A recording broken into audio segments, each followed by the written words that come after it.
sport, santé, éducation sur la 107.0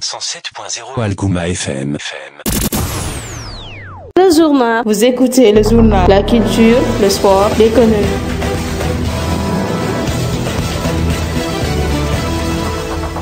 midi 30 jot na fii ci suñu studio mbokk yi ñuy déglu dal leen nag jàmm ci xibaaru digg bëccëg bi ñu wax leen di gën a fës ci bopp xibaar yi. li bokk ci li gën a fës ci bopp xibaar yi moo di centre d'incubation bu Dadi Direct marketing communautaire nag démb lañ ko doon inauguré fële ca quartier Liberté bu Tambacounda ci teewaayu autorité wu région bi ba tey ci biir xibaar yi dinañu waxtaan ci lii di cérémonie d'inauguration ak nga xamante ne autorité yi def nañ ko ngir wone seen mbégte ci loolu di concept fier bi nga xamante ne moo di formation insertion emploi ak réussite entrepreneuriat wu ndaw ñi nag mu nekk benn nga xamante ne autorité région yi jóg nañ ci dinañu wax tamit ak lii di machine bu bees bi nga xamante ne indi nañ ko fii ci Tambacounda ngir yombalal liggéey ñi nga xamante ne ñoo di jaaykatu gidaar yi ñu ngi koy def mbokk yi ñu yaatal xibaar yi. Présentation Simone Pambouki.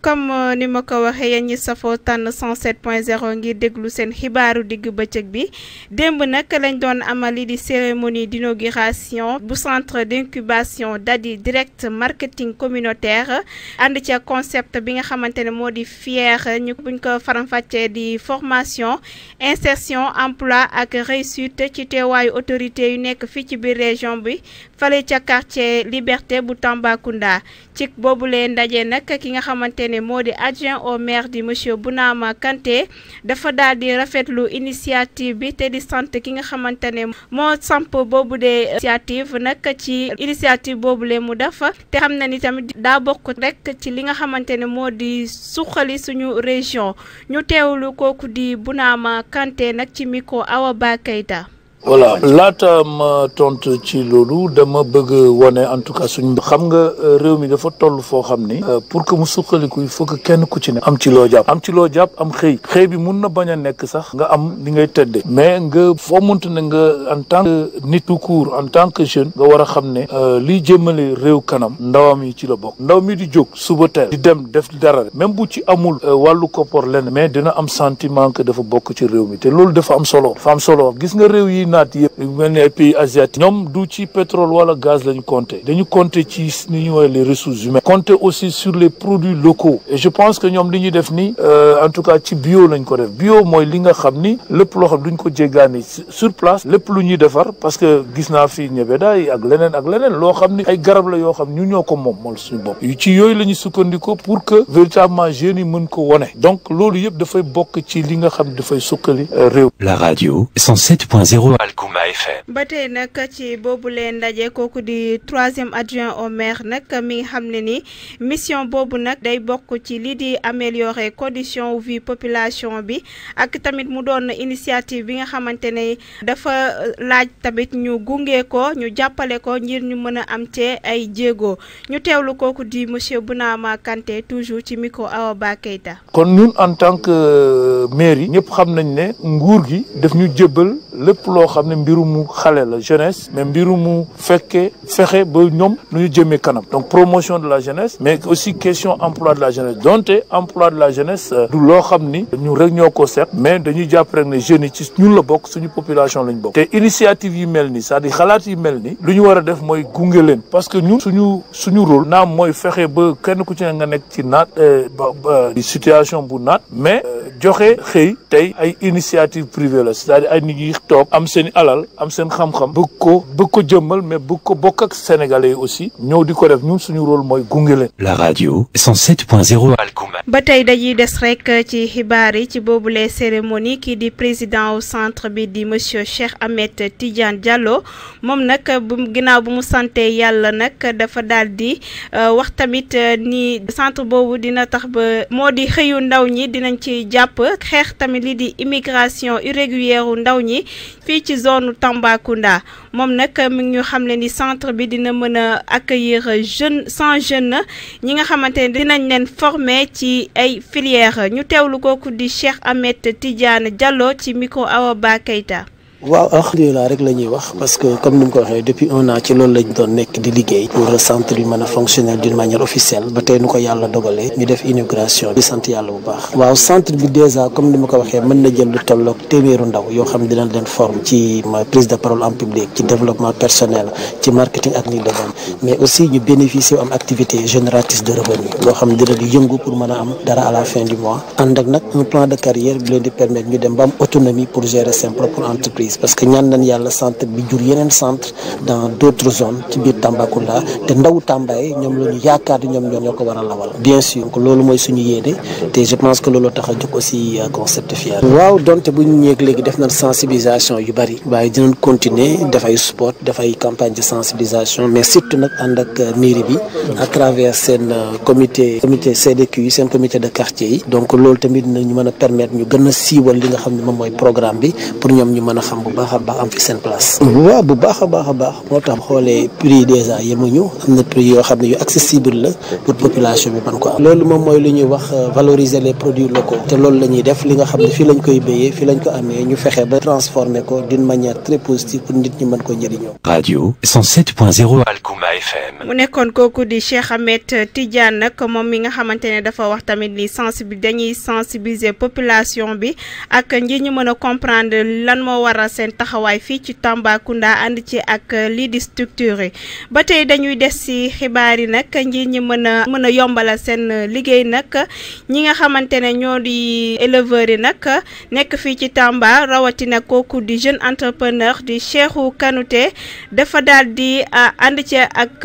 ñi di partenaire am dafa daal di jot benn machine bi nga xamante ne moo koy yombalal liggéey bi nga xamante ne moo di sukki ginaar yi moom nag mi ngi doon yëkkati kàddu yi tey ci suba te di xam ne ni machine boobu mën na sukki lu toll ci 3000 poulets ci 3 secondes bu nekk ñu teewlu kooku di Cheikhou Kanouté ci micro Simone Bampoki. En fait machine bi mun naa ne c'est la première fois ñu koy am biir Tambacounda donc machine bi njëriñam biir Tambacounda mooy dañ ko indi pour suñu liggéey mën a gën a gaaw ndax boo rayee ginaar bi ba pare da nga ko war a dugal ci ndox bu tàng nga dugal ko ci machine bi après 3 waxtu yoo xam ne tey boo ko dugalee foofu machine bi dina ko setal te moo gën a gaaw loxo bi donc loolu moo tax ñu indi comme que ñun ay éleveurs lañ donc machine bi moo ñuy arrangé pour suñu liggéey mu gën a mën a gaaw si journée bi mun nañ déplumer 3000 ginaar waaw si journée mun nañ def 3000 ginaar donc 3000 ginaar yooyu mun nañ ko def si journée machine bi nag bon mun na dem ba ci kaw mais ñoo ko mën a yemal foofu ndax machine bi courant lay jël waaw machine bi ci diggante boobu nag damay profité di gërëm ñoo xam ne ñoom ñoo ñu jàppale donc dafa am ay kilifa yoo xam ne ñu ngi suñu ginnaaw vraiment jàppale ñu indi machine bi fii à Tamba pour jàppale ñu suñu liggéey gën a mën a gaaw kaddu bi may wax mooy di woo askan bi yëpp di leen ne machine bi mu ngi fii disponible na à Tamba képp koo xam ne tamit gis nga ni war nga sa ginaar commandé nañ ko donc boo ñu ko indalee mën nañ la ko déplumer mu gaaw. La radio 107.0 Alkouma FM. ba tey dañuy des ci xibaar yi ginnaaw bi nga xamante ne dañoo wàcc rek dem li nga xamante ne moo di gis plat yi nga xam ne dañ koy faral di togg nag ba tax na dañoo daal di tala suñu micro benn soxna di Aïssatou Diallo moom nag daf ñu daal di wax rek ci nan la ñuy toggee li nga xamante ne moo di plat saxa ñu gis nekk fii ci Tambacounda ñu bëri dañ koy daal di consommer moom dafa jot a wax ci nan lañ koy toggee ak yan façon lañ koy toggee ñu teewlu kooku di Aïssatou Diallo ci micro Awa Diko. man li may togg saga dafa bari façon de am na saga bi def yàpp am na bu jën waaye tey bu jën bi la lay wax damay jën yi yàgg wi ak jën confirmé ak yëti yooyu noonu ak géej yi ak kaan tumbal ak netetu ak jakatu ak kanje ak mbuum pataas ak oignon ak diwtiir su ma dagg mbuum bi dama koy raxas ba mu set après ma tàngal ndox def ci kaw mbuum bi bàyyi ko ba ci kanam fekkee damay def ndox bi cin bi bu baaxee ma dindi ndox bi mbuum bi ma def ko ci biir cin bi day togg ba ci kanam après damay baxal yaaboy bi dindi yax yi def ko ak jën confirmé bi yëpp ak kanje ak jaxatoo ak kaan tëmbal ak sama nokos bu saf ak oignon yooyu yëpp lay def bu ndox bi jeexee après bu togg ba ndox bi jeex ma def ko diwtiir ma yegg.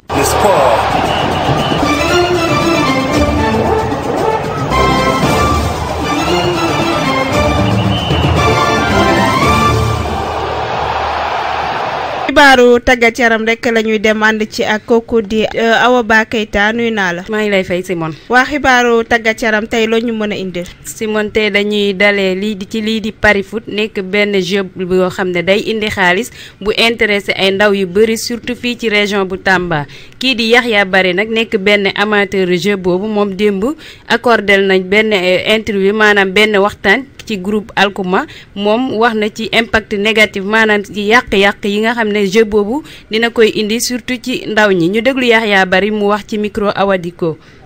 benn jeu la quoi gars yi dañ koy jouer des fois di gagner di perdre quoi te des fois day am bénéfice xale des fois yaa daa am impact nag am impact quoi parce que des fois am yeneen booy bi ñu canaliser par rapport ak des fois damay gis yeneen booy amoon na beneen booy sax loolu la ko wax des fois pari foot bi handicap la quoi su nekkee topp nga ko doo mën a jàng mu ne mun na mu ne booy mënoo jàng après négativement pour le composé na n'était pas merci des fois comme drogue la quoi comme drogue la pour man parce que ku tam ni ngay jouer di jouer ngay gagner ngay gis xaalis encore su nekk xale ngay jouer ngay gagner te beneen jour perdre ngay perdre di perdre après ngay toujours da ngay am amour jeu bi mais soo amour day pousser xale bi di dem sàcc kon des fois parfois dafa am ko comme un impact quoi négatif li ma jox zone yi kay man loolu la njëkk a adressé loolu la ko njëkk wax parce que tey damay gis booy su ma demee si kees yi damay gis xale yi même pas 10 ans 15 ans ñuy jouer alors que ñoom seen poste dañu demee moins de 18 ans moo des fois soo yee caissière quoi kii du mu jouer mu di jënd yaakaar da nga koy yàq client des fois dañuy noppi rek mais l'essentiel menace moo war a jël conséquence yi booy képp amul 18 ans war a jouer suñu ne sax ñu interdit sax ñu ñëw foofu ñu interdit la ku la yónni parce que des fois damay gis xale yi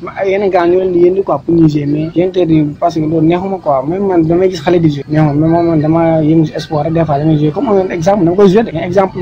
chaque jour quoi parce que damay aar ma toog ma tànn sama sang rek parce que damay am des fois équipe ma xam ne tuuti man su idée lu ma jox baa ma jouer ko quoi voilà mais élèves yi vraiment baawul ci élève à 100%. La radio 107.0 Alkuma FM. ñu wax ci centre de formation bu football bi bi nekk ci biir Tambacounda ñu dippee ko Tamba Football Club mi nga xam ne suba dina démarrer ay activités am ci U15 yi lañ koy dalee nekk championnat des écoles de la petite catégorie boobu la championnat nag nee nañ suba dina joxe ay dons séddale ko fale ci petite pouponnière bu général din bu nekk quartier bu 15 ans bëgg ñu déglu Omar Doumbia au micro de Awa de Soxna Danjo. waaw dañoo am benn initiative maanaam si wàllum formation catégorie maanaam minime ñu war a démarrer ren suñu saison bi suba 1er mars au stade régional de Tamba à 7h30 juste ñu koy démarrer ak benn solidarité maanaam benn esprit de partage bu ñuy joxee des dons si pépinière bu nekk keneen bëggul ko don boobu ñu jagleel mooy waa orphelin yi ñun si pépinière ñun ay éducateurs lañu dañuy former ay boy en même temps di éduquer boy te boy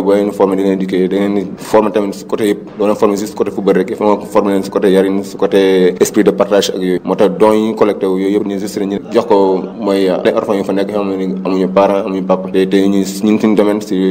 genre boy yooyu la quoi c'est juste ñu bañ a fàtte boy yooyu tamit si la ñu bokk moo tax ñuy collecté wu ñu dajale yenn collecte pour juste ñu yóbbu leen ñu ndimbal ak yooyu quoi waaw c'est la première fois ñu koy def mais je pense que ñu si bëri sopp nañu initiative bi parce que chaque année incha allah ñu la dimbali rek yàlla may yenn moyens rek nañ ko répété incha allah composante la école de foot bon daa am école de foot Tamba bi xam nga dafa bëri école de foot daa am école de foot xam ne yu affilié aussi CONEF maanaam coordination nationale des écoles de football école de foot boobu moom mooy def initiative bi ñu ngi ñu lance message nag ñeneen école de foot yoo xam ne duggaguñu si CONEF nañ ñëw ñu dugg si CONEF na CONEF bi ñu ñoo ko moom c'est niveau régional c'est niveau national. Le sport. Radio 107. yaram la ñuy desandi wax ci football ci suñu réew niki samedi bi tey 12e journée bu Ligue 1 bi NGB dina dalal Ndiambour bu 17h jotee fale sa njaareem niki dimanche bi suba tamit Génération Foot dina laaleeg Jàmbaar bu 16h jotee ci stade Djibril Diagne Union Sportive bu Gorée dina laaleeg AS Douane bu 17h jotee stade de Mbao lay doon Seneps ak Dakar Sacré-Cœur bu 17h jotee ci stade Lat Dior lañ koy defee Casa Sport stade de Mbour à 17h lañ koy def ñoom tamit fële stade Aline Sitoé Diatta bu Ziguinchor AS Pikine dina laaleeg Teungueth FC bu 17h jotee ci stade Alassane Djigo Mbour Petite Côte Jaraaf bu 17h jotee ñoom tamit stade Caroline Faye ñu wax ci Ligue 2 bi foofu day programme samedi bi Thiès FC mooy laaleeg Africa Promo Foot bu 16h jotee stade Lat Dior lay doon Amitié FC dina dalal GFC bu 18h jotee stade Lat Dior lay doon tamit ESI Fatick Jamono FTK bu 17h jotee ci stade Massène Sène bu Fatick lay lay doon Sonacos Kër Madior bu 17h jotee fële ca stade Lamine Gueye Renaissance ak USTCT Port à 17h ñoom tamit lay doon ci stade Alassane Djigo Union Sportive Ouakam Linguère ñoom tamit bu 17h jotee lay doon fële ci Amadou Barry ca Guédiawaye ñu dem ci football international wax ci Angleterre ci 28e journée bu Premier League bi Brighton mooy dalal Crystal Palace match boobu mu ngi daw nii West Ham dina dalal Southampton bu 15h jotee Newcastle Burnley bu 15h jotee lay doon Watford dina dalal kii di Liverpool bu Sadio Mané bu 17h30 jotee ñu dem ci 26e journée bu Liga bi fële ci Espagne Eibar dina dalal Levante mu ngi laaleeg Levante jamono ji Valence ak Real Betis bu 15h jotee lay doon Leganés Alaves bu 17h30 jotee lay doon Granada Celta Vigo bu 20h jotee ñu dem ci Serie A bi fële ci Italie ci 26e journée bi la foofu tamit Lazio ak Bologna dinañ laale bu 14h jotee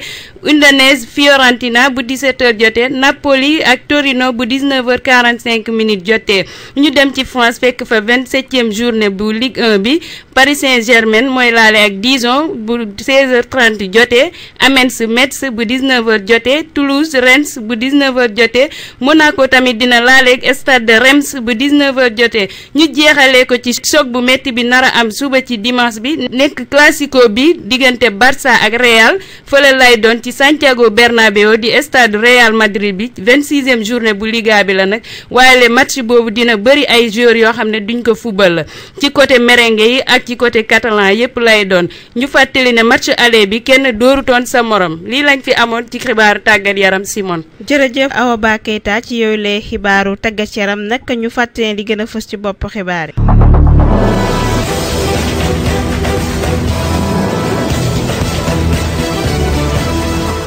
lii gënoon a fës ci bopp xibaar yi moo di centre d'incubation Dadi Direct marketing communautaire ñu ko doon inauguré démb fere ca quartier Liberté bu Tambacounda ci teewaayu autorité yu région yi ba tey ci boobule cérémonie d'inauguration ñi nga xamante ne ñoo di autorité yi dañoo daal di yëkkati seeni cadeau wone seen mbégte nag ci li nga xamante ne moo di concept fier bi nga xamante ne moo di maanaam formation insertion emploi ak réussite ba tey ci wàllum xibaar yi wax nañ ci lii di entrepreneuriat ndaw ñi nga xamante ne léegi mi ngi daal di jëm ci kanam nag benn machine nag déplumeuse gis nañ ko fii ci Tambacounda nag ci benn aviculteur nekk fii ci Tambacounda maanaam yarkatu ginaar ci xibaaru tàggat yaram la ñu buuxee suñu xibaaru digg bëccëg bi ànd ceeg Awa Ba Keita mbokk yi ñu déglu ñu ngi leen di sant di leen gërëm di leen jox dig daje ci yeneen jootaayu xibaar léegi ngeen am xibaar yi ci kàllaama nasaraan